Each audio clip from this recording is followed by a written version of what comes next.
रही मन एह संसार में, रही मन एह संसार में, सबसे मिलियो था। रही मन एह संसार में, सबसे मिलियो धाय। ना जाने के रूप में, ना जाने के रूप में, नारायण मिल जाए। रही माँ नारायण मिल जाए। रहीमदास जी ने कहा कि मनुष्य, इस संसार में जो भी तुम्हारे सामने आता है, जो भी तुम्हारे समक्ष आता है, उससे प्रेम पूर्वक दौड़ कर मिलो, क्योंकि पता नहीं है, कुछ भी पता नहीं है कि ईश्वर किस रूप में तुमसे मुलाकात करने आ जाएंगे। कहीं ऐसा न हो जिसे तुम तिरस्कृत कर दो। उसके अंदर भगवान छिपे। मैं पुष्पलता राय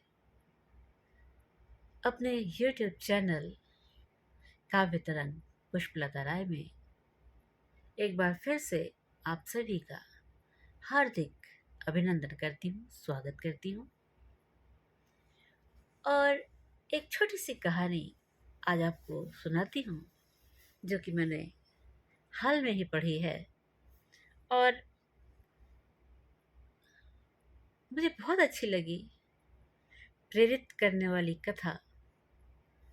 और अक्सर इस तरह की चीज़ें जब मुझे पढ़ने को मिलती हैं तो मैं अपने YouTube मित्रों के साथ उसे शेयर करना चाहती हूँ, उसे बताना चाहती हूँ, उसे समझाना चाहती हूँ। कहानी कुछ इस तरह से है। एक नौजवान था, नौकरी के लिए भटक रहा था। पैसे उसके पास नहीं थे। एक एक रुपए उसके लिए एक एक करोड़ के बराबर थे।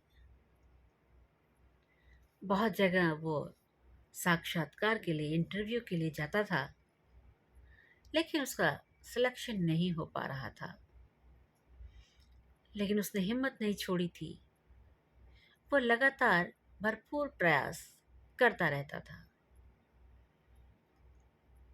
यहाँ तक कि उसके पास पैसे धीरे धीरे इतने खत्म हो रहे थे कि अब खाने और पहनने की भी तंगी आ रही थी।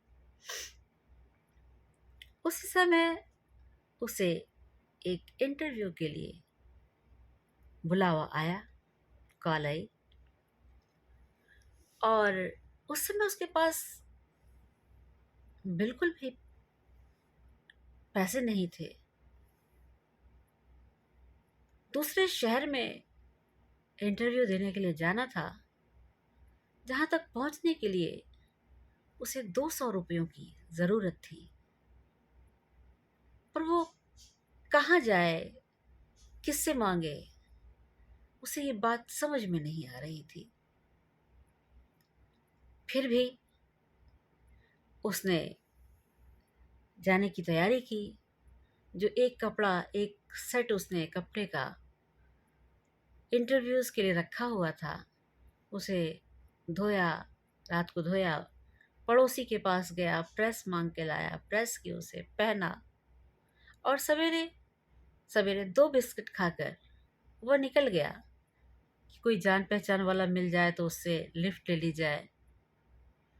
कहीं कहीं तक भी अगर आगे बढ़ता जाए तो किसी तरह से वो अपने गंतव्य तक पहुंच जाता। लेकिन नहीं हो पा रहा था ऐसा।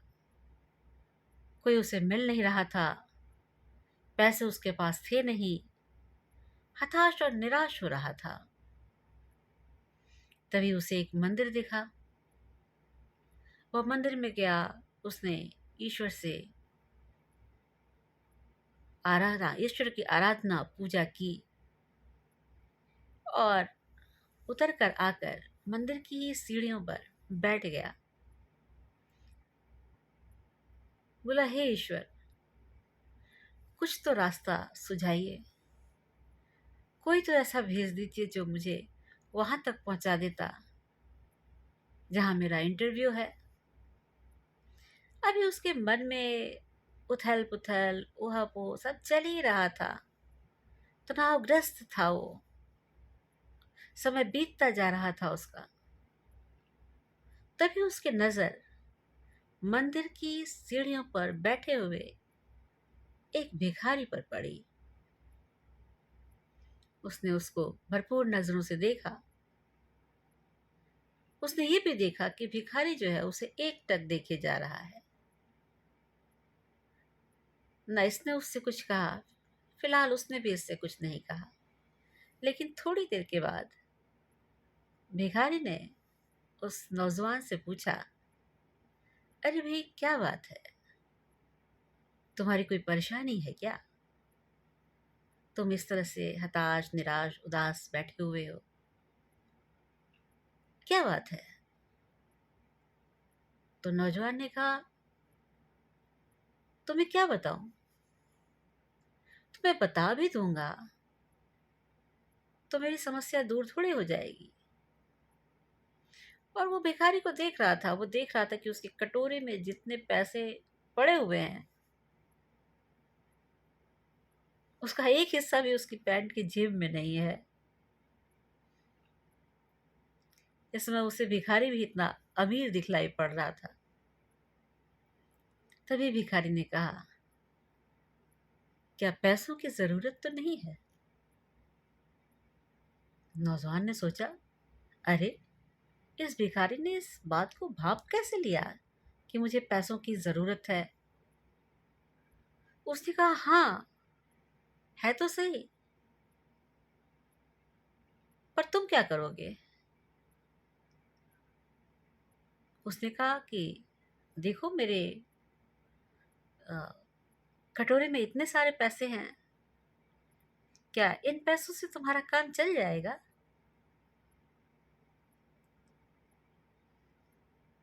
बहुत ही उसे समझ में नहीं आ रहा था नौजवान को कि मैं क्या करूं, कैसे उसके पैसों के पास जाऊं, कैसे देखूं। भिखारी ने उसके मन के संकोच को समझा और उसने स्वयं ही पैसों को गिना उसके सामने और बोला, 200 रुपए हैं, क्या तुम्हारा इतने से काम चल जाएगा? अब तो नौजवान की बाछी सी खिल गई, लेकिन फिर भी एक संकोच था जो उसके मन के अंदर था। उसने कहा, ये तुमने इसको एकत्रित किया है, ये तुम्हारी अमानत है, इसे मैं कैसे ले लूं? उसने कहा, नहीं, ये मेरी कमाई नहीं है, ये तो मैं यहाँ कटोरा रख कर बैठा हुआ हूं और लोग अपना पुण्य कमाने के चक्कर में इसमें पैसे डालते जाते हैं। मैं किसी से मांगने नहीं चाहता,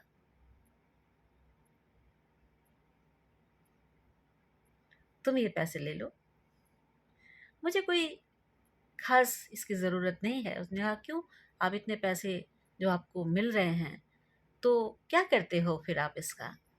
उसने कहा, कुछ नहीं, ऐसी मेरी कोई खास ज़रूरत नहीं है, मैं तो इसे भी पुण्य के काम में ही लगा देता हूँ। मेरी क्या ज़रूरत है, थोड़ा खाना होता है, एक टाइम खाना खाता हूँ, वृद्ध हो चुका हूँ, खाना खाता हूँ, कुछ दवाइयाँ खाता हूँ, बाकी जो पैसे बचते हैं वो मंदिर की दान पेटी में डाल आता हूँ, ज़रूरतमंदों को वो मिल जाते हैं, उनकी इसी तरह से उनकी मदद कर देता हूँ।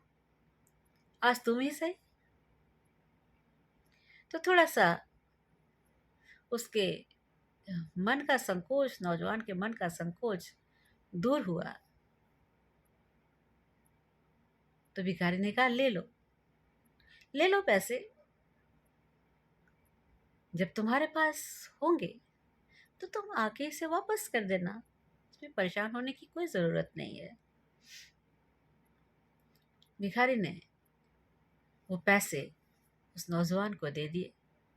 उसका कटोरा खाली हो गया। नौजवान उस पैसे से उसने टिकट खरीदी, दूसरे शहर गया, उसका इंटरव्यू हुआ और भाग्य की बात कि उसका सिलेक्शन भी हो गया। बहुत खुश हुआ वो, बहुत ही खुश हुआ। उसकी खुशी की कोई सीमा ही नहीं थी। वो वहाँ से जब वापस लौटा तो सीधे मंदिर पहुंचा। लेकिन वहां पहुंचकर वो क्या देखता है कि वहां बहुत भीड़ जमी हुई है, बहुत सारी भीड़ लगी हुई है। वो भीड़ के बीच में से रास्ता बनाता हुआ थोड़ा अंदर की तरफ पहुंचा तो सन्न रह गया।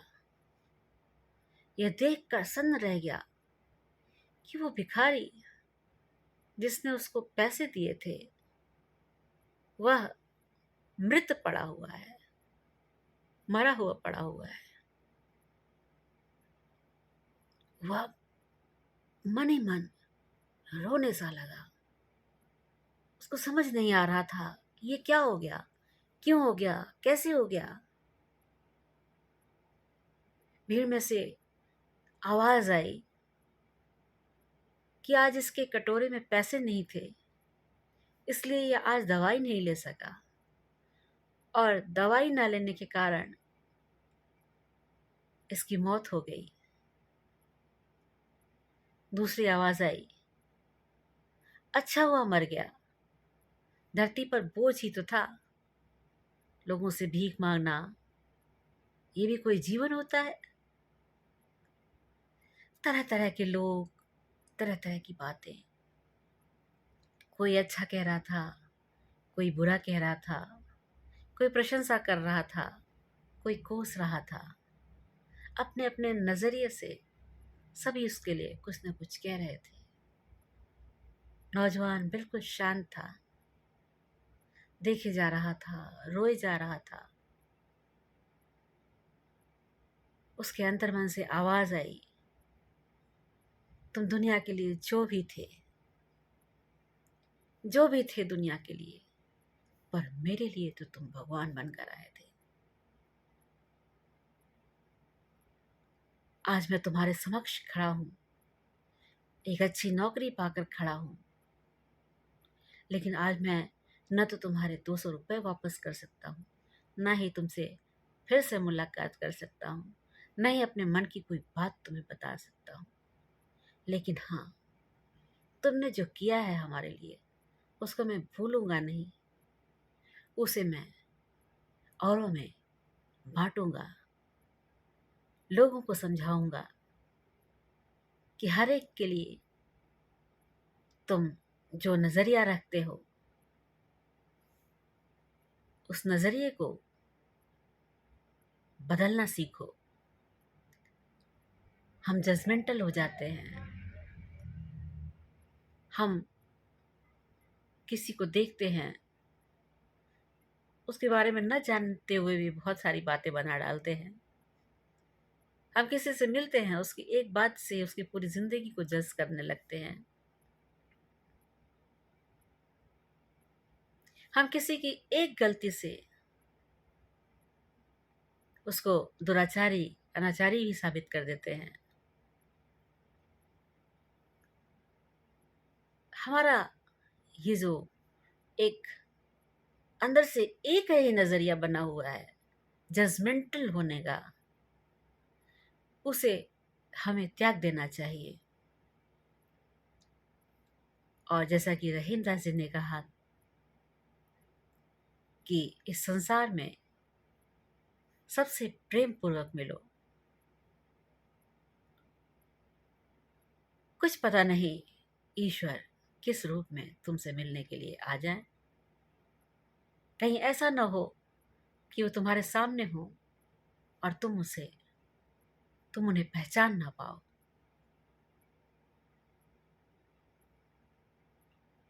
भगवान किसी भी रूप में तुम्हारे समक्ष आ सकते हैं, इसलिए कभी भी किसी के भी साथ दुर्व्यवहार नहीं करो, किसी को नीचा दिखाने की कोशिश ना करो।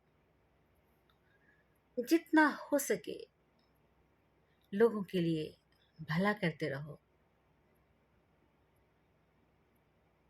हम थोड़े दिनों के मेहमान होते हैं इस दुनिया में, या यूं कहिए कि इस दुनिया के रंगमंच पर हम एक पात्र हैं जो अपना किरदार निभाने के लिए आते हैं, और जब हमारा किरदार खत्म हो जाता है तो हम फिर से पर्दे के पीछे चले जाते हैं। फिर हमारा किरदार अमर हो जाता है, तो अपने उसी किरदार को जीवंत बनाना है। हमें हर एक के बीच में स्नेह प्यार बांटना है, हर एक में ईश्वर के स्वरूप को देखना है, और अपनी तरफ से जितना हो सके दूसरों के लिए की भलाई के लिए तत्पर रहने की कोशिश करनी है। बस जीवन का यही रंग रूप हम अपना लें तो जिस खुशी के लिए हम इतनी आपाधापी करते हैं वो बाहर नहीं, हमें अपने मन के अंदर ही मिल जाएगी। तो आज इसी छोटी सी कहानी के साथ हम अपनी वाणी को विराम देते हैं, और साथ ही ये संदेश भी कि सबसे मिलकर स्नेहपूर्वक रहिए, और किसी का भी किसी भी रूप में अपमान ना कीजिए। बड़ा हो या छोटा, सबको इज्जत आदर और सत्कार दीजिए। मनमुटाव के लिए यह जिंदगी बहुत छोटी है, और हो सके तो जितनी जल्दी से जल्दी हमें अपने आप को संभाल लेना चाहिए, क्योंकि आज हैं हम, कल ना हो। हर घड़ी बदल रही है रूप जिंदगी, छाँव है कभी धूप जिंदगी। हर पल यहाँ जी भर जियो, क्या जाने कल हो या ना हो। तो चलते हैं, और चलते चलते एक बार फिर से आपसे अनुरोध करेंगे कि यदि आपने अभी तक हमारे चैनल को सब्सक्राइब नहीं किया है तो कृपया इसे सब्सक्राइब करें। बातें अच्छी लगें तो उसे ज़्यादा से ज़्यादा शेयर करें, और सबसे बड़ी बात कि उससे यदि कोई सीख ले सकते हैं तो उसे ग्रहण करें। अपना और अपनों का ख्याल रखिएगा। फिर से आपसे मुलाकात करेंगे किसी नई कहानी, किसी नई कविता, किसी नए संदेश के साथ आपसे फिर मिलने का हम वादा करते हैं। हमें सुनने के लिए आप सभी का बहुत बहुत आभार। धन्यवाद। नमस्कार।